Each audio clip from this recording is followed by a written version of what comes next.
Alright, we are counting down. 3, 2, 1, and we're live on both the audio and the camera. Mint! Hey you, this car could be yours. I want to go to space. Where'd I put my phone? I don't know, maybe on your computer. It's sitting right there on my computer. Oh my goodness. Alright, well, this episode of the podcast is, we're going to do in-house intro to this podcast. An in-house introduction? Yeah, instead of doing it prefix or after, I guess, suffix, is that what it is? Anyways, I guess this would be a prefix. Prefix intro to the podcast. Welcome to the podcast. If you guys are new here, this is an action sports podcast. But at the moment, most of our guests are revolving around skiing and snowboarding. So enjoy that if you guys are in skiing and snowboarding. Today's guest is Geoff Lovelace. He was actually probably my first real ski coach. Super badass dude. He put out some amazing edits back in his time. He went to level 1 super unknown, I think 2 to 3 times. Competed there. Put out an urban ski movie, which was After All, which was super sick. And he's currently running a ski team called Agenda, which is the local Ontario park and pipe team, which is pretty much the highest level of skiing in Ontario. So Geoff is a super sick dude, and I'm really stoked to have him on this. Really stoked to have him on this podcast. We got co-host Patty here. He's picking the lint off the pillows. Mm-hmm. We're hanging out. We got the new ASC hats. We got the sample hat actually. We don't have all of them yet, but the sample hat is on. Is comfy. Is high quality for a cheap price. Well, we'll see how we price it down the line. Maybe we'll make millions. I don't know, man. I'm Anyways, concerned about that. This podcast is brought to you by our supporters, Red Bull. Pat is curing his burn, so they're not only for drinks. You can also Cold Red Bull will keep your burn cool. Yes, you can use it as an ice pack as well if you have a nice Red Bull fridge like ours. And use my sponsors, my ski sponsors, K2, Vertica Outerwear, Wear Leathers. If you guys want to get anything from Wear Leathers, I have affiliate code, so use the word Bruce, all caps, and you get some extra stuff in your bag, and I get a little bit of commission. So, with that being said, we're going to spark up a conversation with Geoff Lovelace. And let me know how you guys like the prefix into the actual thing at the same time, because I kind of dig it. It makes it a little more realistic and on beat. Compared to what? Compared to me doing it after in my camera room hanging out by myself. Alright, we're connected. Yo! What's up? How's it going, Geoff? How's my speaker? Oh, it's perfect, man. You're good. There's no echoes or nothing? No, it's just your voice through the FaceTime, so it's okay, cool. Yeah. I was worried that you're going to hear like 2 of me, and I was going to hear like 2 of you guys talking, and it's just going to be confusing, and I was like, no, I don't really have to solve this live. Yeah, that's why I've been trying to get guests to wear headphones, because it stops that. Because I just crank my phone, the volume on my phone, and the audio from FaceTime goes straight to the mic. It works good enough for what we can do. I like the hat. That's my go-to hat. I used to have one of those too. I was literally about to say I like your hat. You like this? This is the new ASC hat we made. This is the first one. I was going to comment, you somehow, your sneaky snake reference that you always talk about, was kind of that in the symbol. I don't know if you did that on purpose. No, not at all. We were like trying to think of a logo for it, and we literally just asked. I had this one guy that does some like design work and stuff for like my YouTube page and stuff. Some guy from Sweden. He's like a little skier. He's super sick, and he just like whipped this up for us. And I was like, oh, this is kind of dope. Yeah, he's really good with computers, so I just send him everything his way. Dude, just to learn how to do like Photoshop and all that stuff just takes so much. Like I did it in school, like when I took marketing. Yeah. And then I left school and just completely forgot how to use every tool. And like when I started doing the agenda logos, it's like, man, I just need to find someone who can like do what I want. I can just draw it on paper, and then someone can design this in like 5 minutes. And so I would just send them to Scott Jarvis. Yeah. Like this, and I'd be like, dude, like that was like 10 minutes, like. And then eventually I had to learn how to do it myself. It was so nice just having someone do it for you. Yeah, it's like, that's so true. Like, honestly, I've tried to do the same thing and spend like hours and hours, and it's like half-assed, or like looks like pretty bad, or like alright, and then like send it to somebody 30 minutes later, have it back the exact way I want it. It's yeah. It's or if you get it back and you're like, oh, it's close, but like the top corner's a little crooked. Like, would you mind? Like, yeah, no problem. And it's just like done, and you're like, oh, it's like so 2 seconds. Yeah, exactly. Yeah, exactly. He did all the thumbnails for my podcast on YouTube and stuff, with like, so it looks like clean. I wanted to have a clean look on the YouTube channel. Anyways, man, I'm stoked to have you on here. I know this is your first podcast, but welcome to my first everyone. Yes, but you're a veteran of listening to podcasts. You got me into it. Like, I was kind of listening to podcasts, but barely back I don't know, what was it like when we took her one trip to, what was that trip with? Vermont. Yes, Vermont. Yeah. Yeah. Yeah, and that was like when I first started getting into podcasts. And then me and Rylan had the idea to start a Degenerate Discussions podcast, which never came to fruition. Well. No, it's well, that's what I was going to say. Like, first of all, I'm proud that you just kind of followed through with it, because like you always talked about it for like a long time. And I was like, even when you first started, you guys would just kind of talk about nonsense, and you'd be like, that didn't make any sense. And I was thinking to myself, like, man, you and Rylan have so much to actually talk about that's like actually like good information. Like, you don't need to like try to sound all crazy. Just like be yourselves, and now you've done it. So congratulations, it was awesome. Thank you. Yeah. Well, I mean, I've done it. We've left Rylan in the dust. I have a co-host, Pat. He can, Pat. I'm sure he'll be on here at some point. I've been trying to get him on, but Rylan's all over the place lately. He's a little flaky. He's that's why it was hard to do the podcast with somebody. That's why I started by myself, because it was like I kind of realized like as I started doing like more things, like especially like things like vlogs and like podcasts and stuff, it's kind of just like being consistent and like just keep doing it. It gets better over time, and like you just need to keep doing it, and like it doesn't have to be perfect the first time and stuff. And it's really hard to rely on somebody else, especially when you actually want to put the work in, and then the other person's like half-assing it, and you're like, okay. So I just decided to do it by myself. Yeah, I mean, you guys don't even live in the same place. It's hard to just No, do it was super hard. Yeah. And we tried to do it over the phone and like in different places, and it didn't work. And it was like, I didn't really have like a general idea to it, but maybe down the line it would be something we'd come back to. But now you got Pat. Pat filled the void. I just sit here and provide some comfort. When we have guests, he doesn't know. He just sits here and like throws in like 2 words a podcast episode, but that's okay. That's all right. It's nice having 3 people, because like when I was doing it like one-on-one with people, it's kind of like felt like an interview instead of like a conversation. I don't really want it to be as interviewey. And I'm a little awkward when it comes to talking with people, like especially like long conversations. So I thought having one more person to add to it. That's totally the reason why like someone like Joe Rogan just like took off. Yeah. Is because the podcast would just start, and then 3.5 hours would go by, and you'd be like, he had someone like Mike Tyson and didn't even talk about boxing. Yeah. But like, if you really want to know about Mike Tyson boxing, you can just look that up on the internet. Like, you want to know like what he does in his spare time, like, and like that's why he has such a big audience. Like, not being like, all right, first question, you answer it. Like, just talk, and you come up with cool stories.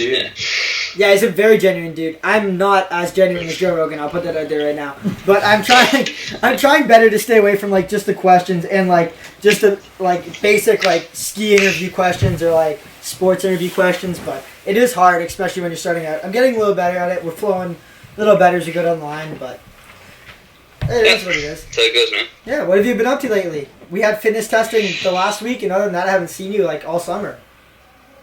Yeah, no, I mean, right now I'm currently rehabbing my knee, so I'm not doing too much very exciting. I can see it right now. Let's see it. Still have two stitches on top of my knee. Oh, you see it? Yeah. We're good. Yeah, but it's like, it wasn't the worst surgery. Like, I mean, I've had ACL surgery. I mean, Pat, you know what that's like. Yeah. So this is nothing. I can already walk, and it's been a week. What did they do? Meniscus? So the scientific term would be I had a bucket handle tear of my medial meniscus. Yeah. Which is a fancy way of saying the cartilage on the inside of my knee was cracked and it like flipped up. Yeah. So then when my knee tried to bend, it would just hit like, it would get jammed. I wouldn't be able to straighten it. Yeah. So I could still like do an air squat and I could do that stuff. I just couldn't jump or run or I'd get pain. So they basically said, if you want to be able to do what you want to do, like we need to go and cut that piece out. Yeah, that happened to me on my second or third one. Yeah. Third one. So I mean, long term, it's not the greatest because now I just have less of a shock absorber, which is like, I mean, I'm only 29 years old, and you want to keep as much of your shock absorber as possible. So my advice for Bruce is don't do double missies off a trampoline to dead flat. Save your knees. Yeah. I was like, I know. Yeah, that video was a one-time thing. I was like, no, it was 2-time thing. It was a 2-time thing. Well, I'll get into that in a second. But I was like, I don't know. I haven't been like training on the trampoline that much, and outside of like going to the gym and doing MMA, I've kind of been like off the skiing lately just because I've been so busy with work and like everything else. Yeah. Outside of Maximize, it's like pretty much all ski training I've been doing. And I was like, shit, I need to get content for today. I need to post something interesting, which is like, I mean, classic 2021 ski kid, but. I was like, damn it. Dude, it's the Instagram trap, man. You're just like, what's going to get views? Me doing this crazy trick and like blowing my knees, but it's like... Yeah. Yeah. But anyways. Luckily you did it perfectly into your eyes and didn't have to sit there all day just jamming your knees into the ground. The second time I did it perfectly. I like the first time I did like a backflip on the tramp and then I like missed it off and I was like, that's kind of fun. And then I was like bouncing and then like, you know how you get those ideas in your head when you're skiing or doing something, you're like, what if I could do this? And then like for some reason you just have to try it. I was like mid-air, I was like bouncing around trampoline for a little bit longer and then like a minute had gone by, I was like, I'll just do another misty off and I'll think about doing the double. And I went to do a misty off, and right when I set for progression because I was doing the double, like the misty progressions on the trampoline, and I did like 1.5, and I was like mid-air, and I was like 4 feet above the air, I was like, or in the air, and I was like, traveling onto the lawn, I was like, oh shit, and I like pulled as hard as I could, and like just snuck it around to my stomach, just like belly flopped on the grass, and I was like, damn it, I could definitely do that. I did one, and then that was the end of that. But like, Pat, do you like live with bruises then? Yeah, I've been living like what here. Made you like the quarantine just like check it out? That's his bed. Like, I'm moving to Bruce's house. I've been living here for the past 3 summers. I work for a wealthy man out on the bay here. Yes. So just in terms of work location, Bruce got me the job, and they're like my second family now. So I just it's been really good with like COVID this year. Because I get to work, it didn't impact my job. I'm outside all day, and I get to hang out with Bruce and trampoline and do whatever. So it's been pretty fun in that sense. Well, I didn't know if all of a sudden COVID hit and you were like, I don't want to do this by myself. I need a friend. And you like, drove up to Perry's house and just moved in. That's what I thought happened. So it sounds a little bit better. Like you have a job. I do have a job. I wasn't planning on coming back though, and then when COVID hit, I was like, I don't want to work in downtown Ottawa. I'm going to go back to my summer job. So that was definitely the better option for sure.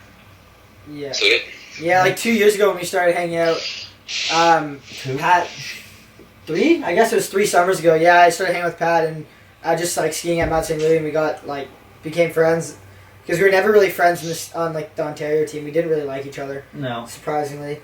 And then funny how that happens though. Yeah, exactly. I think we were both too competitive, but then like my boss needed an extra, like they were looking for like one other person to help out, and I was like, oh well, I know this guy Pat, because we've been hanging out, and because he was doing things for episode at that time with the water ramp, and he was in Barrie, and he wasn't getting like enough hours for that because it was kind of part time. So I'm like, he can come out and help, and then he lived at my cottage all summer that year, and then 2 years later he's been up here pretty much every summer. Yeah, we lived together the year after that too. Yeah, and we lived in Barrie together the year after Very that. cool. Yeah. Here for coaching support on the sidelines. Yes. I don't do too much anymore. He's become my at-home coach, and nice. Yeah, helped out with the podcast, and just it's nice to have somebody to hang out with when you get bored. And absolutely. Stuff. Yeah, absolutely. The only thing is like when you work together with somebody and you spend like 2.5 years together, it's like you want to kill them most of the time, but. Now this time's been better because I moved away for the winter. Before that, we lived together for the winters and the summer. It was a little much. So when you came back, there was something new. There's more to talk about. Yeah, exactly. A little different. Yeah. Plus, we didn't work together all summer, which was nice. Yeah. All right, Geoff. Well, I mean, let's get into the basic podcast questions. I got a couple lined up for you just to keep the podcast on track, because I know a lot of the people that will listen to this will be interested in all the stuff that you've done. Yeah. Great, man. So, I kind of gave an intro to who you were like before I hopped you on the podcast, but like you're pretty much the first real ski coach I've ever had. And you like absolutely killed it on skis. And back in the day, I know almost all the kids in this area looked up to you, me for one. And you got into a bunch of level 1 super unknown events. You made your own urban skiing movie, After All, and a bunch of other like insane stuff. And now you're running your own ski team agenda, which is super sick. So let's start at the beginning, man. How did you really get into skiing? Because you're from Manitoulin Island, and there's not a lot of skiing and stuff like that up there to begin with. So what is life as a kid look like? Okay, so this is like perfect. So like, first of all, because I'm like super into this stuff and I get super passionate when I talk about like skiing, at any point in time just like cut me off and ask me a question, because I'll just like talk, which is going to be good. So like, first of all, you're totally right. Like coming from Manitoulin Island, like I should be into hunting deers and like snow machining and ice fishing. Like there's no reason that I found a passion in extreme sports, because like it just doesn't happen. Like normally if you grow up in Manitoulin Island, like you just stay there. Like you just grow up there and your kids go to school there and you retire, and that's the end of that. And I don't know what it was about for me, but like I started off playing hockey, and as I got better at hockey, I joined AAA. and the closest team was Sudbury, so I had to drive like an hour and a half to go to hockey rinks and play in Sudbury.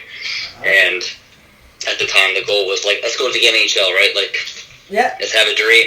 I always had like a dream of making it professional whenever I try, like, you know, with MMA or any of that stuff. Like, it's always nice just to have a dream if you don't achieve it, because like there's a reason of doing it. So for hockey, it was like, let's go to the NHL. But unfortunately, the tallest I ever grew was 5'7", 150 pounds, and I just got crushed once I got into my teenage years. I was getting my collarbones broken, and it was just like, okay, I'm good at hockey, but if I get hit, I'm done. Like, it's unfortunate. And my best friend at the time, he ended up making it to the Oshawa Generals and played in the OHL, and then that's about as far as he made. But he was 6'1", 195 pounds, and he was still the smallest on his team. So it was like, I just wasn't for me. I wasn't that good at hockey that I was going to be like little Martin St. Louis and be ripping around scoring hat tricks at 5'7". So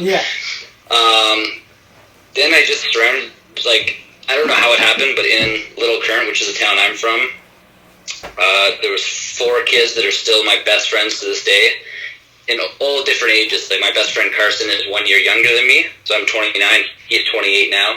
And then my next best friend Chris, he's 3 years younger than Carson. And then Chris's younger brother Ryan is like 3 years younger than him. So like, he'd be like 9 years old, and I'd be 16. So, skateboarding, rollerblading, trampolining, skiing, snowboarding, mountain biking, like, it didn't matter. And so all 4 of us, like, school would end, we'd hit each other up on that. Well, no, it wasn't even cell phones. We'd drive to each other's houses, like on our, like, either get dropped off or bike, knock on the door. Is Chris home? Not today. Damn, can't get into Carson's house, knock on his door. Are you home? Yeah, Carson's home. And then we just go skateboarding until the lamps would switch on, and at times, dinner time to go home. And that's what we did, like, every single day growing up. And then eventually, I just kind of got over hockey and was like, I can be a professional skateboarder. Like, that's the new dream. I still had to play hockey because my dad was like, he paid so much money for me to be a hockey player. But like, as soon as I got done playing hockey, like, the skateboard came out and I had rails in the backyard, and I'd end up twisting my ankle skateboarding, which would ruin hockey. And then I get in a fight with my dad, and I was like, honestly, I don't want to go to Sudbury anymore. Like, I just want to skateboard. And so I decided at the time, like, you know what, I'm just going to chase skateboarding. From there, I lucked out that in Little Current, they decided to open up a skateboard shop called Borderline Skate Shop, and they ended up sponsoring me. And when I sent him my sponsor me tape, and it was like, at that time I wasn't even that good, but like, I was the only skateboarder there, so they started giving me, every time I broke a board, I would get like half off. And then I got to a certain point in time where I actually started getting pretty damn good at skateboarding. Like, I was all in like 13 sets, and like kickflip, board slide down handrail, like a small like 5 set. And he started giving me, like, every other board that I broke, I get a free one. Because 1 year I broke 21 skateboards in a single summer. God. Like, that's how hard I was going. And I'd, like, buy a board, he'd set it up, I'd leave, and then try to, like, kickflip down, like, a 10 set and snap the board, and I'd walk back in, and he'd just put another deck on, like, an hour later, and then he'd give it to me, and I'd go back out and try it again. God, dude. Then obviously, winter hits. Okay, I can't go skateboarding. So what am I going to do? A snowboard. It's close to skateboarding, so I'm going to work on my board sleds on a snowboard, and then transition to snowboarding. I want to be a pro snowboarder and skateboarder, just like Shaun White. That'll be super sick. Like, go to the Dew Tour for, like, both. Like, how sick would that be? And obviously, very impressive for someone to be professional at 2 sports, but that's the way it was. And my best friend Carson, he got the very first ever twin tip skis, the yellow ones, the Solomon 1080s with like the tip guards. That you saw like way back at JP Auclair doing the first like backflip mute grab. He's like, dude, you can ski backwards on these things. And I was like, well, I played hockey. I mean, it can't be much harder than hockey. I'll just like strap these bad boys on. And he'd been skiing for like 5 years, something like that. And then my first day I did a backflip in both ways 360s, like just skating in, like off a picnic table, dropped in, backflip, landed it, and he just like got so mad at me, like my best friend didn't talk to me for like a week because I just did a backflip, and he was like, okay, just have my skis, like that's it, like I quit, like why don't you stick to snowboarding, like don't ski. And I was like, fine, I won't ski. And so I stuck to snowboarding for like another couple of years because he got mad at me. And then eventually, like I was like, I'm gonna try skiing because like I think it's easier than snowboarding. I can like already do flips. Yeah. And then skiing kind of took over. So that was the transition of wanting to be a pro skateboarder. Did some snowboarding to pass the time. Figured out the skiing was the easiest one that I like could use my hockey background and like trampolining, and then skiing was like the one that I tried to pursue the most, and then obviously it kind of paid off that I picked the right one. That's hilarious. That's funny. I kind of got into it the same way, not like fully the same way. I was never really into skateboarding, but like I was into hockey, and obviously you know how big I was when I was in high school competing, like playing hockey and like A and stuff. I was like 4'8", 4'10", and I weighed like 90 pounds. So it was not like I was good for my height and my size, but like people could literally just put their hand on me and knock me over. And then I got into skiing. Yeah.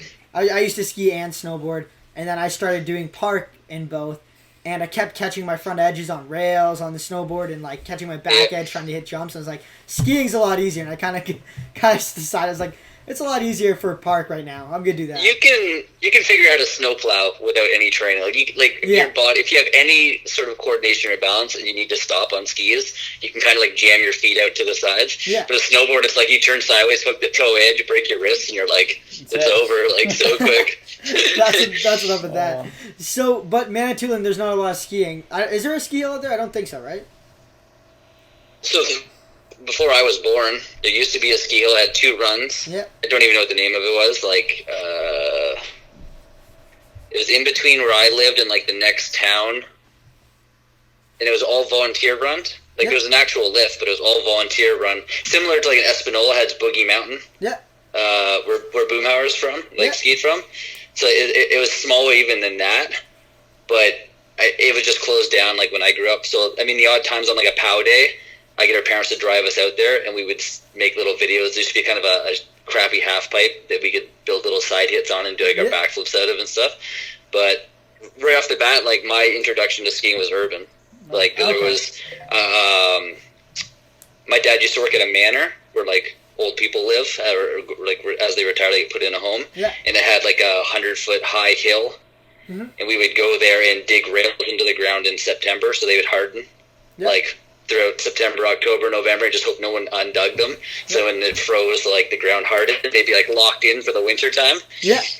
And then every day we just hike there, set up a tripod, and just like, you know, the night before watch an old Poor Boys movie of someone doing like a front 270 out. And then us just trying to be like, okay, how did he do that? He did something with his edges. Now we know it's called scissoring your skis, but like we didn't know terms for it. He's like, oh man, like he did something with his legs where he kind of like did this. So let's like see what happens. And of course we were like sharp edges, like attaching our edges and dragging our back foots, doing broken slides, so we didn't know what we were doing properly. And eventually, like one of us would get the front 2, but double hand drag, and then be like, oh dude, you almost had it. Like, oh man, and then they'd hike the next person to get it, and finally someone would get the front 2, and then it was like, what's the next trick? Back 2. Okay, what's the next trick? And so right off the bat, it was that, and then it was, okay, this rail's not long enough. What's around town? Okay, if we go downtown, there's like a big cement ledge. Let's stack a bunch of snow and slide down the cement ledge. So it was kind of crazy that like my introduction was doing like the hardest thing possible, like trying to concrete ledge as my rail, opposed to like in a train park. Yeah. So once I eventually got to Mount St. Louis, then it was easy because I was like, oh my god, these things are waxed. Like the rails are meant to be slid. Like this is easy. So I almost had it like it's like training with ankle weights. And then you take them off, and all of a sudden the rails are meant to be slid, and all of a sudden my progression went like through the roof once I got to a ski hill. But I'm glad that I did urban first, because it just like it took me on the perfect trajectory of like what I ended up being like before a ski coach, like you said, was like the level 1 stuff, like that. Maybe if I started a ski hill, maybe I would have chose competitions, which isn't like a bad thing. Obviously, I coach it, but like because I did urban and like watched films every single day, and then tried to reenact that. That's my path that I chose. So. Kind of cool. No, that's awesome. That was one of my things I'd written down there, because I was going to ask you how you got into urban skiing, but it's funny because it's like, yeah, exactly. You already answered. You're one step ahead. That's all I had. Yeah. But like, no, it's interesting because like, it's not something that you'll see nowadays. It would be hard for me to handpick a skier coming up that came up in a way like that. Like, I think my generation, Pat's generation, is probably pretty close to like the last generation that would have kind of touched on that. And even I didn't like do it like that much. Like for me, my skiing was like learning how to ski and getting into skiing was like hitting bumps on the side of the hill and stuff like that, doing 360s, and then building rails in my backyard and like making little jumps off snowplow, like down a hill into a snowplow thing. I'd like dig out a jump off out of like a big snowplow pile and stuff like that, and then like go to the hills. But like I'd never hit like urban, like legit urban rails or anything like that when I was not until I had gotten like at least a couple years into like skiing, and I was like saw a couple movies and I was interested. And I mean, don't get me wrong, like the very first handrail I hit wasn't like 25-foot down, flat down. Like it was like, hey, like. There's an old movie in Poor Boys where Candy Tovek's in war. He like goes up this quarter pipe and he goes like 30 feet up into a tree. Yeah. And he's on it sideways. They get a photo of him and he pops back down. It's like the super legendary shot. Yeah. And so I was like, oh, we should try to do something like that. But like there was no bungees back then. There was no winches. Hardly had hills. So like I found a tree. It was probably something you'd find in your backyard. Yeah. And like had my buddies like push me. Like with a snow machine, and then like I maybe went 3 feet up the tree. Like when I did it felt so damn cool. I was like, oh crap, man, I'm on the tree, I'm stalling it, and then I go back and watch it on like the Sony action cam and be like, holy crap, that looks tiny. Like it wasn't even like worth film. But like when I did it, I thought I was Candy Dovex, and then you're like, oh my god, that's embarrassing. You watch it like, oh my god. And you like don't use the clip, but like So it started with like stuff like that, and then obviously now you go to Whistler and they have quarter pipes onto trees and stuff like that. And you're like, oh my god, this is actually in the parks now. But yeah, there was a time in my like when I was coming up that I got towed into a beaver dam to do a 360 off a frozen beaver dam on the lake. And there's like those are the things I used to do like to ski like a little bit with like my friends. Like you'd be like hanging out with your friends, you'd be like, what can we do? And like there's like two of you guys into skiing. You're like maybe we can go tow each other off this beaver dam or something, make a little lip. I didn't have many people that were into it, like because I grew up near Ottawa, but like 45 minutes away. So there was like Calabogie and Pakenham, but they really had nothing for like parks, like just the crappiest little jumps and stuff. So I always made my own backyard like stuff, but it was always jumps. My dad would come out with the car and tie the ski rope up, and we were responsible for plowing our own driveways. We'd have big snowbanks, and we just put all the loose snow with the snowblower, and I'd just eject myself onto this flat snowplow. My dad was in control of the speed. And then I'd maybe use the corner of the dock as a rail, and that's kind of how I started it. And then, but I was always snowboarding before skiing.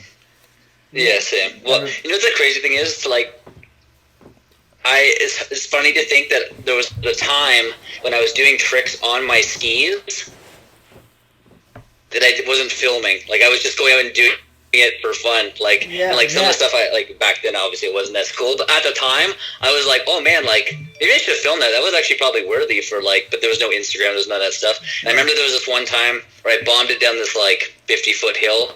I had to like dig out a path, and there was just a huge patch of ice, like a ride-on patch of ice. And I think I like spun a 1080, like I just like got to the patch of ice and just wound up and just was like 1, 2, 3, and I was like, oh man, like that was technically a 1260. It was on ice, but I remember being so stoked at like how many rotations I just did on this like flat patch of ice, like going across the hockey rink basically.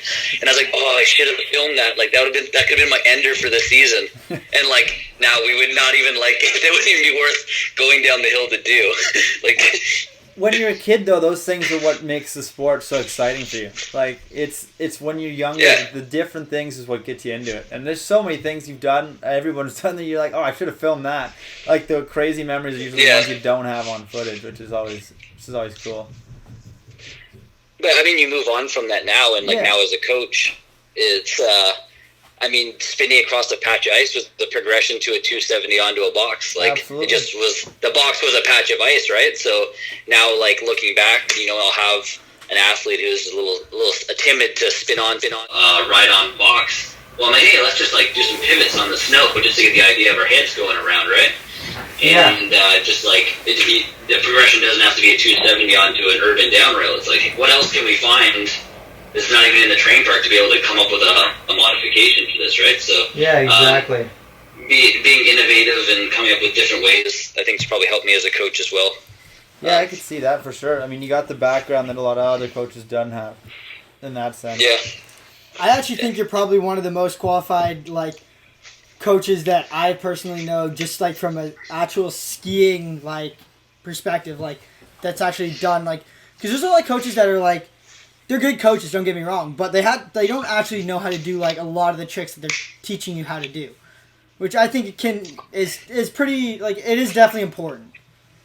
Yeah. Well, I mean, the way I like to think about it is, I mean, the kids I coach now are all better than me. Like, I mean, like back when I was doing it, like I think I did maybe 3 doubles on snow, and they were all terrible. Like, they're not even worth mentioning. But like, if you did a double back when like I was doing it, it like you almost like would get your name on a pair of skis. It was almost like that big of a deal to like do a double flip if you could grab at least. Yeah. And I was like, oh man, like if I want to be pro, like I just gotta get like any double around, right? But now there's like 12-year-old kids who can do like 3-way doubles. It's like I mean, you guys can correct me if I'm wrong, but like I'd say a dub 12 now is like a cork 9 blunt. Like back when I probably started, like if you could do a cork 9 blunt, you were the best at your ski hill. Yeah. And now like dub 12's kind of like moved that. It's like jumped up a whole other flip. Depends on your area, because like there's a lot of hills which don't have jumps. Depends on what kind of jumps you have. But yeah, for like you coach at like COTs and NORAMs, and I remember doing NORAMs 4 years ago where if you did a 9 to 2 switch 10s and like decent rails, you'd win. Now it's like almost 3 doubles. Now it is. Now people are doing 3 doubles in NORAMs. There's a couple contests where people were doing 3-way dub 12s last year. Yeah. Like, or you get a triple, or you get 14s or 16s. Yeah. Like, no, it's definitely I think you're pretty bad with that. Yeah, so I mean, I never really did, like, obviously I did a lot more rail contests because that was kind of my background, but I did try some slope-style contests, and I was against, like, Sandy, Beauville, and Jameson Irvine and them, and I remember, like, at the time, I think my best trick was, like, a Rodeo 7 safety grab, and I wouldn't even say safety grab, I'm going to say boot grab. Yeah. That was my best run, and you were allowed to revert in your run, like, 2 in, 2 off, revert. Yeah. Jameson doing like left cork 9 to switch left 10 to switch left rodeo 5 to like left 450 onto like the teardrop rail. And this is like way back when I was like, he's wearing the Solomon G suit. Yeah. And I was at the time like I was too scared to hit the teardrop rail. Like I just never hit something that big before. So like I was out in like the first round. It was like it wasn't even a finals. It was just kind of did 2 runs. It's kind of like a timber tour style thing. Yeah. And I remember just being like, dude, I'll never be able to do a switch 10 mute. Like, that's, like Sammy Carlson does switch 10 mutes, and that's his Ender in a Poor Boys movie, and, like, Jameson's doing that at 16, and now, like, well, I mean, me and Bruce have hucked switch 1440s in the junkyard. It's like, once you learn how to do it, it's, like, not that hard. It's just basically spin and hope you hit the ground, but, like, at the time, it was, like, insane. Yeah. I always liked skiing, like, still now, though, I'd rather watch, like, a ski movie from, like, 2008 to 2012 than a newer one. Like, the style, and like Corey Vanuler would do like, I don't know if it was Vanuler or like Candide, they would do like cork 9s onto boxes, like huge gaps in flat down box. When's the last time you saw someone do one of those? Well, fun fact is like we did the Super Unknown contest, and when we were there, Josh Berman asked us like every single one of us, what is your favorite level 1 movie? And at the time they'd done maybe 17 or 18 movies. They're at 20 now, right? I believe. I think they stopped at 20. They stopped at 20. They stopped at 20. Yeah, I think they're at the 20th one.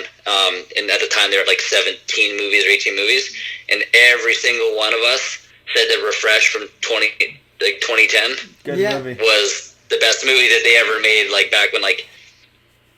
You're exactly what you're saying. Like Rodeo 9 mute to lead Japan was like a trick that he was just seeing in a movie on this massive jump, which is a trick that like, hey, we can actually do that. I don't know if I'd want to do it on the 130-foot jump, but like it was just stylish and clean, and it's like a realistic trick. And I think now you start to watch the videos, and you're just like, well, quadruple cork, whatever, and you're just like, well, I don't even really want to try that. Yeah, but it was really fun to see someone do like a Rodeo 450 onto a rail and be like, I could do that. I could. I mean, Bruce, we can talk about my Rodeo 450 attempt. That could be another point, but you can be like, you can start to see some of those tricks and be like, I could maybe do most of these, not as clean or as stylish or as good of a grab, but like, there's the ideas there. And then now, like, I feel like some of the clips you see are just so far out there that you're just like, it's discouraging almost. The style is what set you apart more so than the degree of difficulty.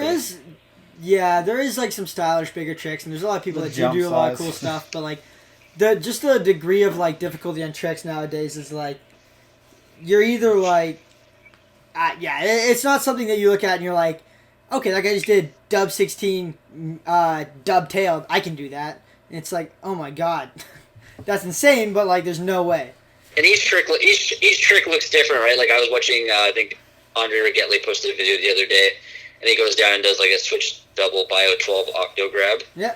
It's like way less stylish than Phil Langevin's perfect switched up bio 12 octo. Yeah. But then the following trick is him doing a double cork 16 double blunt, and you're like, okay, but that trick was stylish. Yeah. So like I like Andre's double 16, but like maybe it's just double Misty looks a little bit like too gymnastic-y. So there's like everyone has a different trick that looks really good. Yeah. It's hit or miss, right? Like.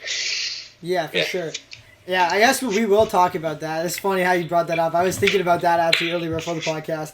When I first my first year on Jeff's team, I think I was like really getting into skiing, and Jeff was like, "You're still doing some filming because you're doing some filming for Moss Culture at the time, which we can also talk about if you want." Yeah. But and I was like at the ski hill one day, and you were randomly there, and I was like, and we were like hanging out, and I was like, you like and let me come and like hang out with you guys, where you guys were like shooting some clips for Moss Culture, and I was like hitting rails, and like you guys are getting stoked, and you were like. You're getting stoked and you get some good shots, and you're like, I don't know where you got this idea from, but you're like, do you think I could 450 onto this rail? Or rodeo 450 onto this rail? Rodeo 450. Yeah, and I'm like, and little Bruce is like, not knowing enough, I'm like, that looks pretty hard, but I'm also like, it's Geoff Lovelace. I want to see this. Geoff Lovelace can do this. If anybody at the skill can do it, it's going to be Jeff. You always say yes to an insane and I'm trick. Yeah, I think maybe you can do it, and you're like, yeah, I think I can do it. I let you talk about it, but like, it did not go as planned, I don't think. So on that, I was like, well, what's going to be the ender for this edit, right? Like, we're in the junkyard, and there's only so many tricks you can do on these straight down rails. Like, there's been a lot of edits done in here, so I want to have something that like stands out for my video. And like you said, like there's been tricks that I've seen in movies I've always wanted to flip onto a rail. Now that summer I tried a rodeo 450 onto a flat down box at Momentum. Yeah. And I accidentally, it's funny because people won't know this, but I accidentally over-rotated and did a rodeo 630 onto the box, and then made me do a continuing 2 out to like absolutely perfection too. Like I landed just past the kink, rodeo 6 on, continuing 2, still to this date, and I'll never be able to top that. Best trick I've ever done. And it was like cool because it was like right beside Corey Vanuler.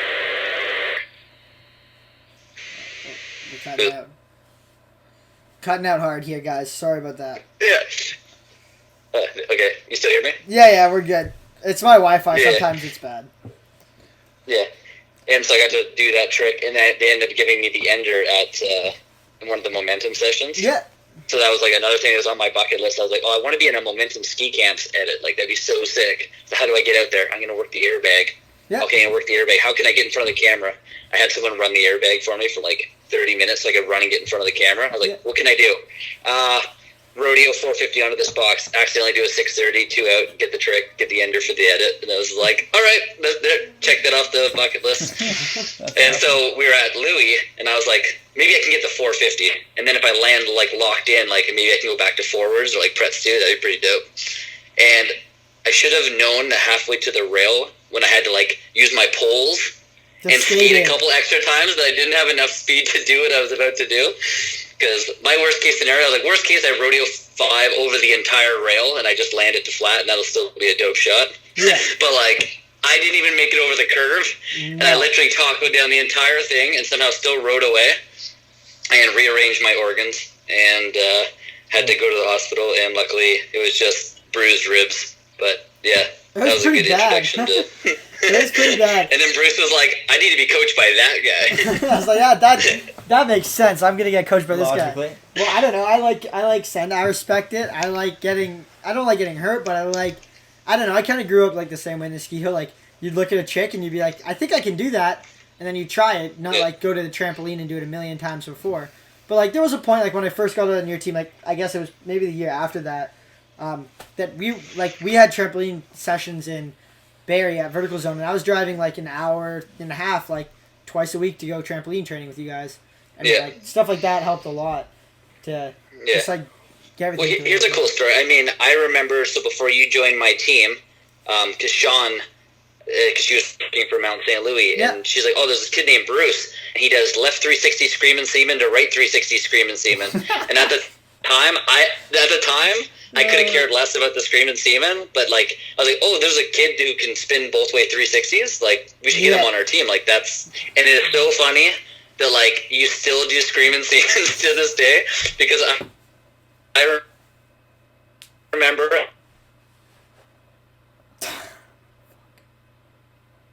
having a lull in the action. Do a rodeo with the Screaming Seamans. I was like, dude, don't do a straight stream. If you're gonna do a Screaming Seaman, you at least gotta do a rodeo. Do it in slow motion on my like iPhone 4. It's just this perfect rodeo 5 Screaming Seaman. You stomped it, and it's like, and now you still do that trick 8 years later. A little advanced down the line now. You got rodeo 9 Screaming. I'm waiting to see a rodeo 12 Screaming. That's I on can my. do those. I did that too. I did rodeo 12 Screaming to Octo. Oh, that's safety, right. No, that is right. Screaming Seaman uncrossed to Octo. That's right. It's so funny how that trick came about because I don't know why I got into Screaming Seamans, but I started doing 360s and 540s with them. And then at my only summer camp trip to Momentum, I was just sending things, and I did a straight up 12 Screaming Seaman. I did a 540 Screaming Seaman uncrossed to pencil 9. It was the most whack thing ever. And that was the only trick I was comfortable doing was spinning a Screaming Seamans. I don't know why. And then I started doing rodeo 5s. Honestly, it's gotten to the point where I've kind of have enough of them, but they are something that you don't see every day, and they score well. So I've kind of been keeping them around the repertoire a little bit. No, to think about it, you could have joined the team, and I could have been like, dude, if I ever see you do a Screaming Seaman again, you're evicted from the team. But I was just like, no, there's a way we can do this that is kind of cool.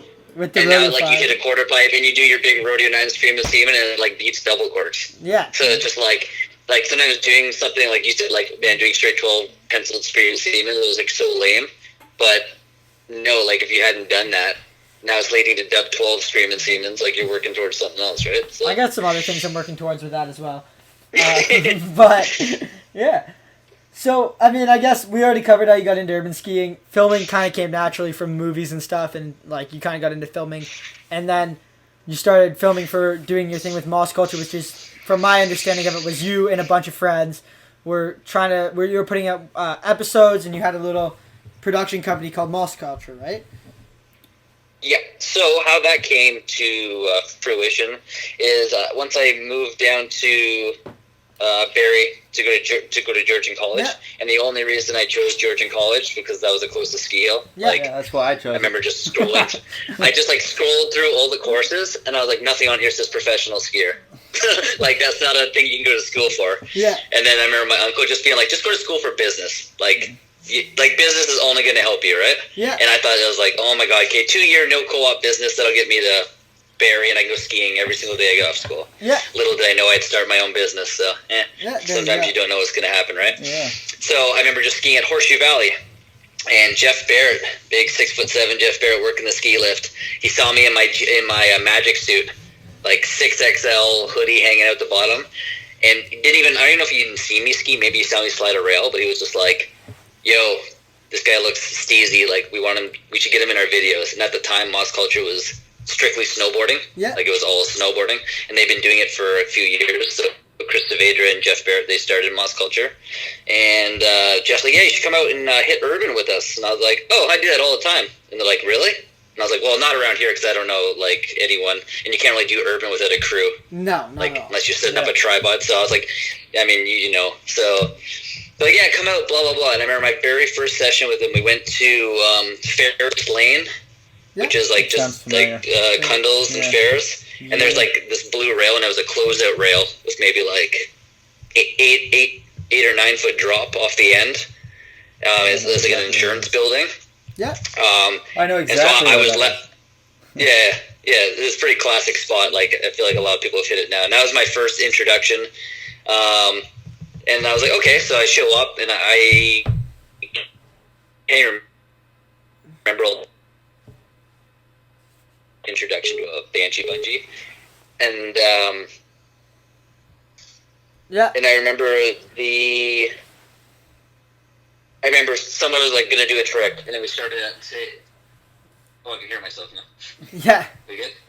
Yeah, you're good. Keep going. Sorry, I just have to... Yeah. Okay. Keep talking, yeah. Yeah, and so I remember, obviously, I didn't want to just roll up and be like, all right, hand me the bungee. It's my turn to get a trick, right? I have to pay my dues. It's a new crew. I don't know anybody. I'm the only skier. And at the time, snowboarding and skiing doesn't always get the best rep. So I was like, you know what? I'm going to pull this bungee all friggin' night to, earn my place in the crew, right? So I remember we started at 9, and it was the first guy didn't get his trick until about 10:30. And then the next snowboarder lined up to get his trick. And next thing you know, that we've been through about 4 or 5 snowboarders. Yeah. And it's now 3:30 a.m. I think, and I had class at 7 a.m. And I was just like, oh my god, like I'm gonna be the last one to go, but like that's okay. I've been invited, like whatever. And at 3:30 a.m., the last snowboarder gets a shot, and I was like, okay, time to get myself up there, no warm up. And all of a sudden, all the people are like, yeah, we're going home. Like we're tired. It's 3 a.m. And all the snowboarders just like packed up and left, and I didn't even get to do a trick. Like they all just took their bungee, and but Geoff and Chris remembered that like I sat there all night pulling a bungee and not even like. In ski boots, like you know how hard it is to run in ski boots on like pavement and pull a bungee, and I did it for every single person, and other people took turns like warming up in their cars, and I just stayed out there all night, and they were like, I remember that, like that guy worked his ass off and didn't even get to try, so they invited me out like every other time, and then slowly it ended up becoming like just me, Geoff, and Chris, like everyone else who wasn't as dedicated to it got weeded out. Yeah. And I was obviously into it, so all of a sudden it turned into me, Geoff, Joel DeLacker, and me. So it's just the four of us. And then other people popped in here and there, but it turned into our crew of four. And Joel obviously wanted to get as far as he could with snowboarding. And my goal ended up becoming, I want to be in a professional ski movie. Yeah. I want to get on level 1. So we sort of teamed up, realizing that like no matter what trick Joel did on the rail, it wouldn't matter because he's a snowboarder. Yeah, because he's a snowboarder. That's true. That's a good dynamic probably to have, actually. Yeah. Yeah. So like, you know, if you show up, if you go urban skiing, if you guys go together and there's a perfect rail, and Bruce, you do a 450 onto the rail, we'll have to at least do a 450 or something completely different, or I'm going to steal his trick. Yeah. So maybe you would decide to do a switch tails too, because then at least one of you guys hit it forwards and one of you guys hit a switch. But with him, I could just pick the gnarliest trick that I thought I could do on the feature, and it wouldn't matter because I wasn't stealing from him. Yeah. And so we would just take turns going forwards, and it really worked out because both of our stuff never got crossed. Yeah. They crossed up, and everyone would watch our movies, and it was really good. So. Yeah. That's awesome.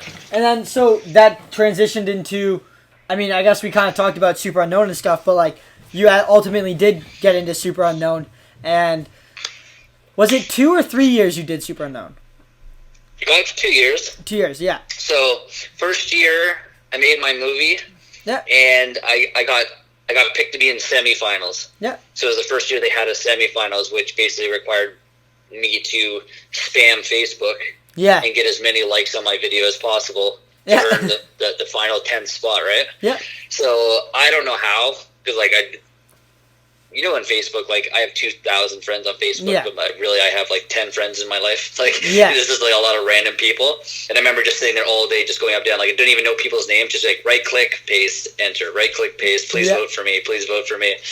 And somehow I beat Brent Whipple. Yeah. For like the final spot, and like I remember watching his video at the time. He had both way dub 7s, both way dub 10s, both way dub 12s, both way switch dub 9s. Damn. Like, because he was in Mammoth, California, so he didn't really have urban. There was, like, no snow. And then, like, I think he had one urban shot at the end. Yeah. So he had all these insane jump tricks. And I didn't have one single jump clip in my entire edit. It was only urban, yeah.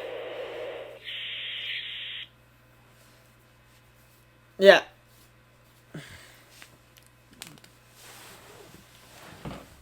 It's all good here. Sorry, Geoff. Yeah, no worries. We just cut out here. And I think that's okay. I think all you missed probably was I think having my video being all urban. Yeah.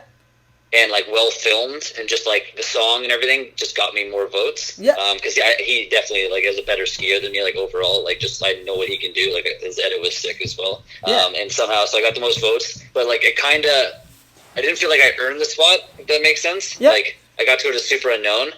But I was like, I have to do it again. Like, not because I want to win. Like, obviously, I didn't get voted to win when I got there, which would have been amazing. But, like, I felt like I didn't even have a chance to win because they're not going to all vote for the person who got semi-voted in on Facebook. Like, if you're not, like, an actual finalist, like, people aren't going to vote for you unless you destroy it when you're there. Yeah. So I, like, made a pact. I was like, next year I'm going to do it again.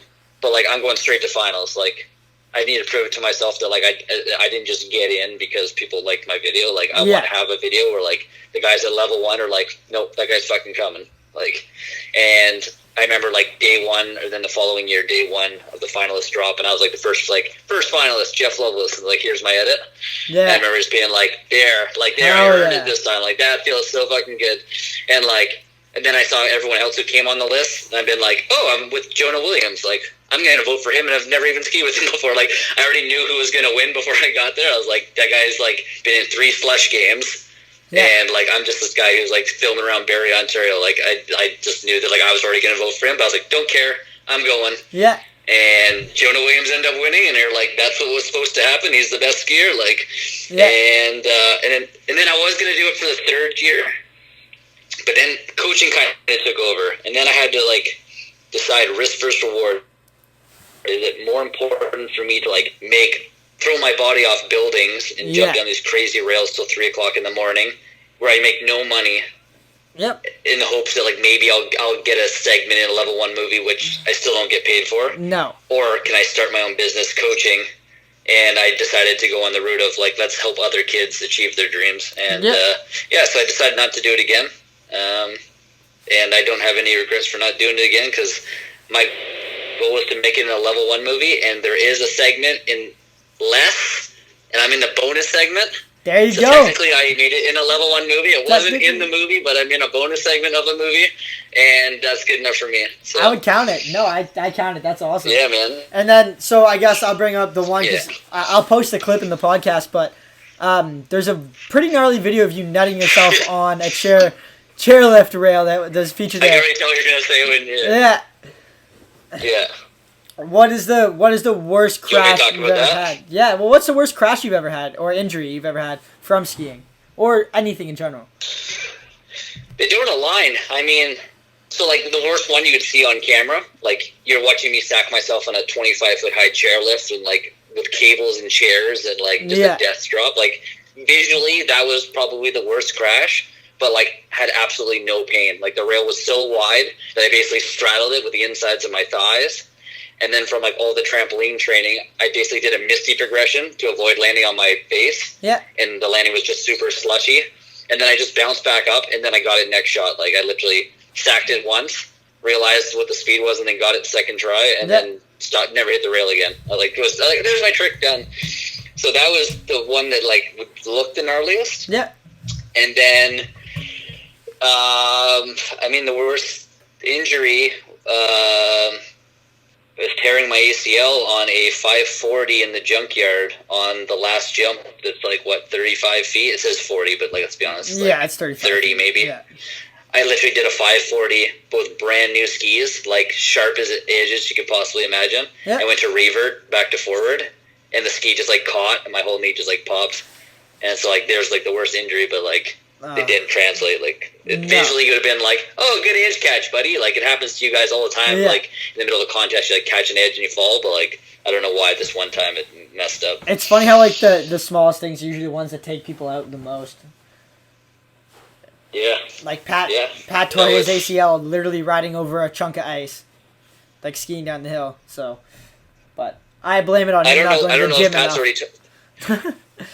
I don't know if Pat's already told this story, but like Luke Lambert filled me in on like the funniest thing he's ever seen Pat do. Yeah. Was like he was in Australia, and I want to get Pat's side of the story because I've only got Luke's side of the story. He's like, all right, so I'm riding the chairlift, and I look over and I see Pat coming into this one jump, and it's just super windy, like a super windy day. And I see Pat go off the jump, and I think it was like setting up for like a dub 10 or something like that. Yeah, but like he was maybe like at half airplane in a cork 7, and he was already past the knuckle. Yep, that sounds about right. The amount of times that day that I told Pat Walsh, the amount of times that day I told Pat Walsh I did not want to jump, I can't even count on both hands. But he convinced me to do it because Christian and Rylan were doing it, and we're all in a train. And I happened to get hit the worst, apparently. Right to flat, cork 7 to the tranny. That's no the last jump in us on Front Valley, too. So it's flat afterwards. Yeah, there's no hill after that. What was the plane ride like for 24 hours with 2 broken ankles? Well, it was broken heels, not even ankles, like the heel bone in the bottom of my foot. Because the ski boot kept my ankle straight. But I had full cast from the knees down. I was in a wheelchair. So Saxon and Pat drive me to Sydney, drop me off in a hotel room, and take my wheelchair. So now I'm in a hotel room. I can't walk. I have no wheelchair. I'm just sitting here. Like, I don't know what I'm going to do. So I'm like lay down on the office chair and like pulling myself along. Anyway, I had this male nurse dude from New Zealand, and I flew first class. I went with the pilots. Had no lines, totally private, flew first class with like the beds in the front. Probably the best flight I've ever had, all things considered, except for you have to give yourself blood thinners, inject yourself in the stomach with a needle like that big every 4 hours. That sucks. Yeah, so you get blood clots. Yeah, not afraid of needles anymore though. On the plus side. I guess that's a bonus. There you go. Yeah, that was a fun trip until that happened. Yeah, I actually not fully blew, but partially blew my left knee in that. I didn't know about it till after because I couldn't feel anything. Yo, I got another story for this podcast. Actually, we're talking about the worst injuries. Okay, Bruce, you're gonna love this story. Right. Okay, so this isn't even like the worst injury, but this is like it just to make people laugh. So, you guys know what a hematoma is, right? Where you hit like a muscle and it like bleeds underneath the skin. You basically just get a big blood blister. Yeah. Okay, so all right, so buckle in. Here we go. So it was like at Blue Mountain, and you know, like Blue Mountain when you're in the Badlands Train Park, it gets super icy, right? Like the landings are basically washboards. Yeah. Like you land and then you try to stop for the next feature. It's like because like everyone lands and like especially snowboarders have to put the brakes on the heel edge and just like brake to the next one. Yeah. So I remember going for a front four, catching my edges and just going hip first into like the iciest landing you've ever just to a skating rink. Yeah. And I remember like lying there being like, I just tore my ass cheek. Like, this is bad. I've been there. I wake up the next day, and I'm not gonna lie, like, half of a watermelon grew up the side of my butt cheek. Like, it was huge, dude. Like, when I jumped, it would go up and down my hip. Oh, God. Like, it was like a giant tumor. It was so gross. Like, you'd poke it, and it was like a waterbed. Oh. And then my buddy calls me up, and he's like, yo, we're going to Tremblant. Like, do you want to join? And I was like, well, I don't want to not go back. Like, I'll just see this giant hematoma on my hip, like no big deal. So we're in Quebec, and we're skiing, and every time I pop under a rail, I can feel this like toma just going up and down. It's so gross. Yeah. And of course we're filming, and I was like, all right, well I'm gonna 450 onto this box. Yeah. And so I 450 on, and I slip out and land directly on the hematoma, and I'm just like, wait. It didn't hurt so bad. Woohoo! You lucked out. It just and I stand up and I can't find it, dude. Like I look around my body. There's no hematoma on the right side. There's no hematoma on my left. I look around and then I realize it all went to my balls. All the fluid had drained directly to my balls. And like it just like took the path of least resistance. Like I just hit it and it just like down and it just went straight down to like my balls. And so I'm sitting there like, guys, like I'm gonna have to pull down my pants, like just show my friends, like you have to check it out. Like I'm sorry, I don't want to make you like do this. Like I'm really worried. Yeah. So I like dropped my pants on the ski hill in the middle of the train park, and my buddy Chris, who I mentioned before, he was like, "Oh man, you gotta go to the hospital." Like, like it's pretty bad. Like, and then a ski patrol goes by at the same time. And he's speaking French, and he's like trying to be like, "What are you doing?" Because I'm like ass naked in the middle of the train park, holding myself. Oh, God. He skis over, and I show him what's up, and he's just like, oh man, like we need to get ski patrol down here. And I'm like, no, I'm good. I'm not getting in a one of those carts. Like you just like say like I'm making it down the hill no matter what. Like yeah, like, I guess so. Yeah, I didn't even get one of those after my Australia. I ski down. Yeah, so I ski down with like I pull my pants back out. I ski down like in this biggest snowplow, trying to like get to the bottom. And then I remember going to the hospital and I had to pay like $50 for his private clinic. And basically this guy like felt me up and was like, "Man, that's just a bunch of water. It'll evaporate over time. Like here's a donut." And I was like, "No, can you just like drain them? Like, can we just get this over with? Like, it's super uncomfortable. I gotta drive like 9 hours back to Manitoulin Island." Like, and he's just like, "No, don't worry about it. Don't worry about it." A couple days go by, all of a sudden, it's like the balls are green, red, purple, like every color you could possibly imagine, like a rainbow. And I was like, that is not water. Like, I gotta go back. I gotta see somebody. Like, they don't hurt, but like, this is not cool. This is not okay, yeah. And they look at him and they're like, oh no, that's what happens to like dead blood.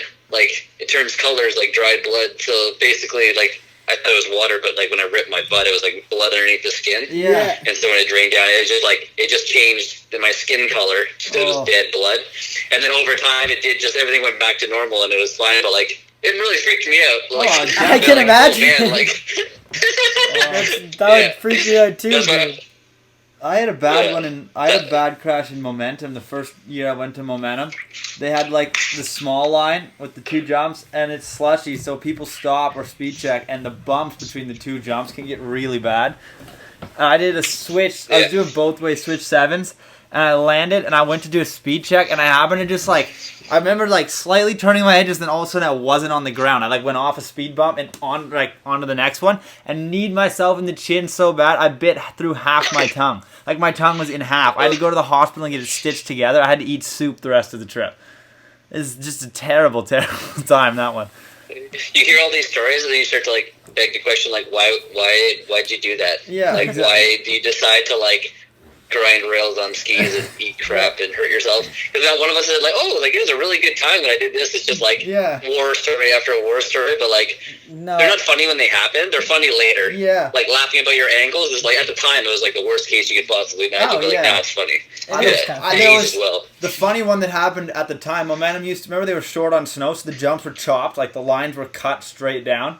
It's like if you went off the side, you could like fall a decent amount. And I was on a tear. I had ruined my tongue. They were testing the big jump. No one had hit it yet. Ethan Harrison backflips at first, trying and gets sent home from my coach.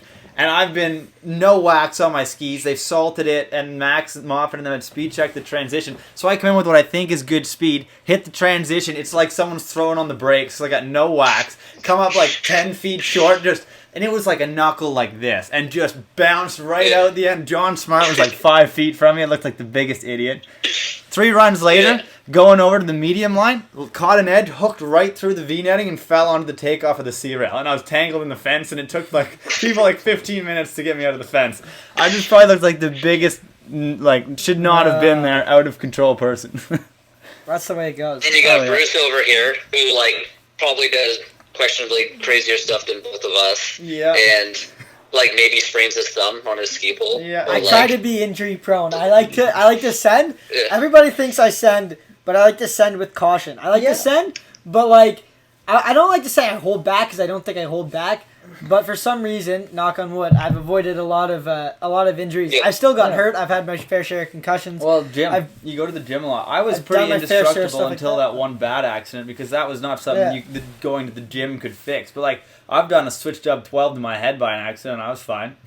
Like you can walk away from a lot of things. Well, that's the thing is like, that's what you talk about. You're like I send lots, but I do it with like I take precautions. I don't just something like I think like I'm actually going to die. Like even though we all just thought to ourselves like, Bruce, you can't do a switch dub in the junkyard. Like you're like it's not going to be the prettiest one, but like I know what I'm capable of. I can flip over my head twice on this jump. Or like, it wasn't least the prettiest one, right? Yeah. But like the thing is, people get hurt. Like I said, like my worst injury was doing a 540. It's like they get hurt. I feel like when you're doing those sends, you're so focused on like. You know, I could really hurt myself if I mess this up. Like a dub 12 to your head. But like the only thing you're thinking about is doing a dub 12, which you learn in like safe start. Yeah. But like when you're just like cruising around and you go for like a little scream and statement, and you like don't get your feet back and you just like mess up and die, and you're like, oh, my collarbone. It's like it sucks that the tricks that like you aren't paying attention to. Efficiency kicks in, you get mangled. I have 2 scars on my stomach from a 180 to flat at the big jump at Whistler. There's just a video of I've seen this. me like. Everybody's testing the jump. Everybody's speed's fine, and I'm following Christian's. I haven't hit the jump yet. Christian killed me too. When I followed Christian as well. I'm following him into the jump, and I'm like, and he's like hit the jump a couple times. I'm following him. Carves a hard left. Yeah, he just like literally just like last like 10 feet of the jump, sits down and like like you know you do a hand drag cork 5. Lazy boy. Does like the biggest hand drag cork 5, and I'm like 2 feet behind him, so I don't have time to do that. So I just do a 180 to flat and like blow out of my skis, and both my bindings go straight into my chest, and then like scar my chest. I have like 2 scars on my chest from it, and I drive. The best thing about that video is you see Christian like barely make the knuckle, and then you see the bottom of a pair of Armada skis like over his head, just doing a 180 high safety, and just like bye, Bruce. Yeah, and it was like the one of my favorite videos, probably. We went to Momentum. We went to Whistler for like a month.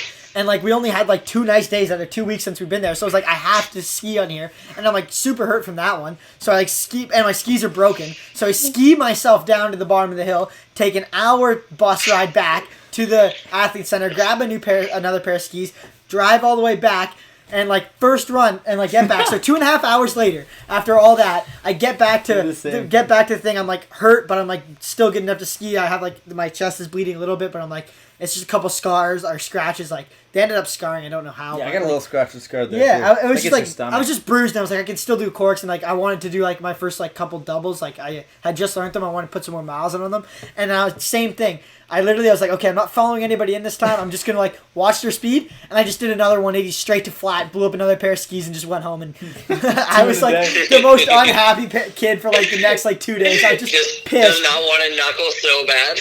I blew up both my pairs of skis. I had no skis. I was, like, incredibly sore after the second one. I could barely walk around. Yeah, it's funny. And I missed the best day on the hill, like, in the entire trip. I've had a lot of bad overshoots, but, like, maybe, like I said, the one bad undershoot. I have not really undershot that many things. Like, I tend to overshoot. And, I mean, I find if you land switch when you overshoot, it's usually better. That's why I ski switch more. Yeah. But the one when I was in Australia was, like, a perfect T-set dub 10, like, progression. Or, like, setup. So there's no taking it to 9 without, like, landing front heavy. And there's no transition. So I, like, just fell straight to the ground. And, like, right to my butt. And, like, this whole thing was bruised. There's a bomb hole in the ice from where I landed. Pat's like, you just bruised your heels.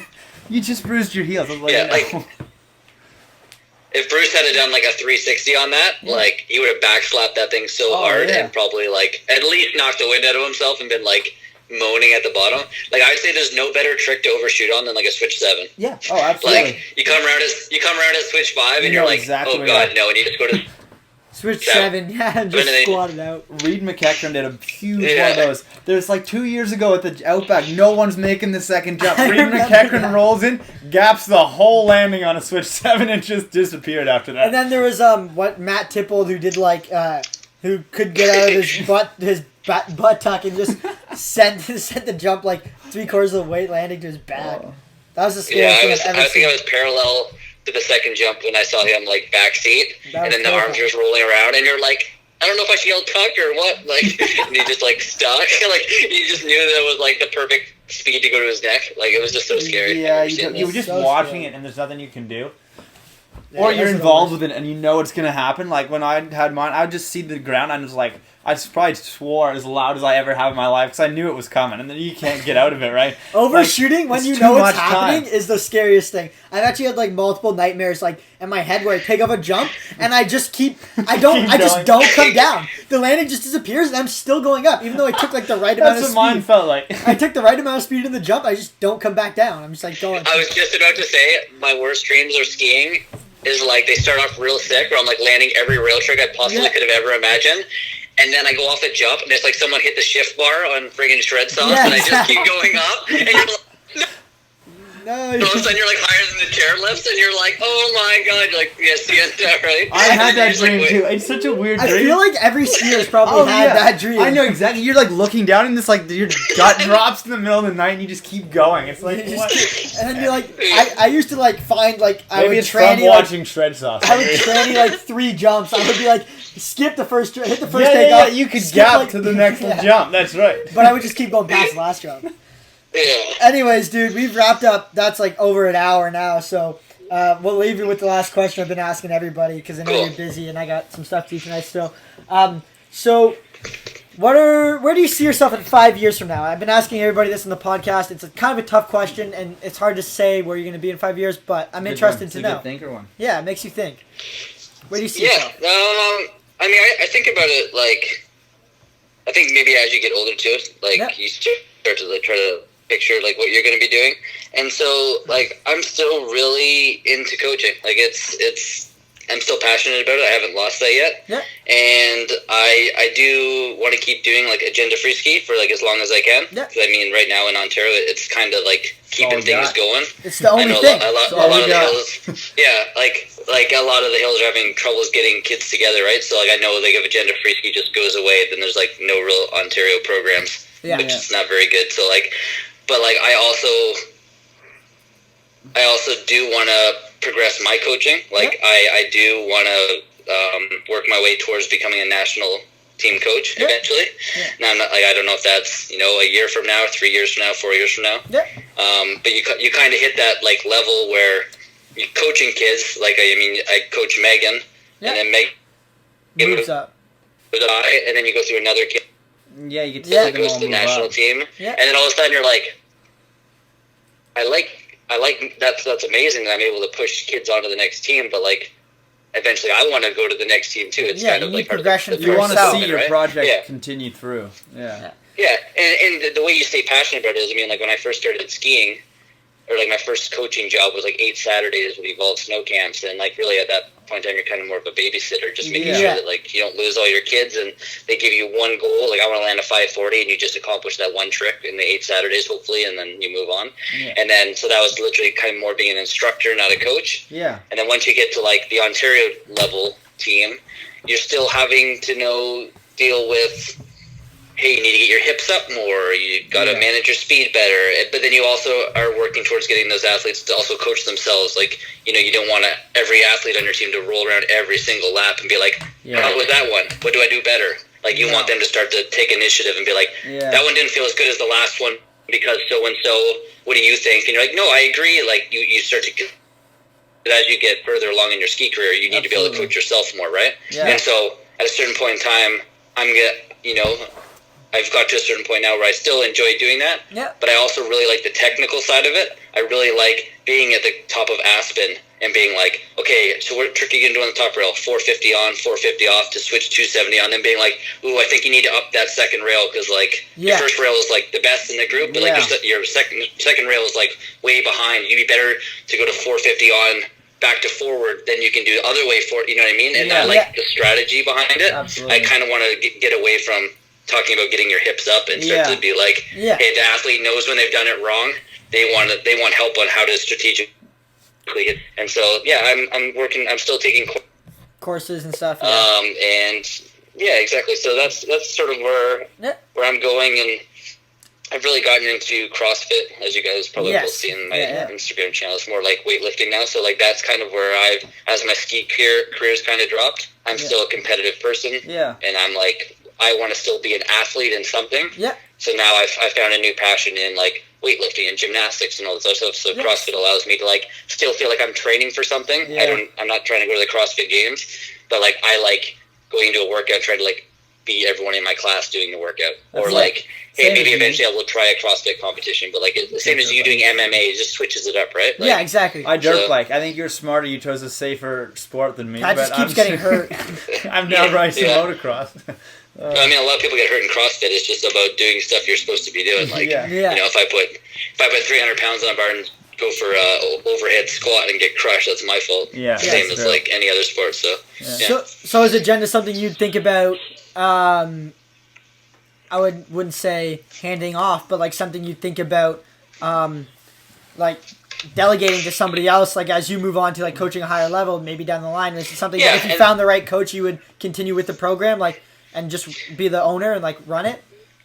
Yeah, if I was ever given the opportunity to like move up in my ski career, I would still want to be a part of Agenda Free Ski. Like I think it'd be really cool to still be able to work with whoever the head coach would be of the new high performance team, to be able to be like, hey, this really worked well for me. How are you guys making out? And if they're like, I'm struggling to get this athlete to do that, I can still help Ontario athletes move up to the team, right? Opposed to just being like, hey, let's just sell the business gift to somebody else, and then I have no, like, it's kind of like my baby, right? Like, I want to keep it.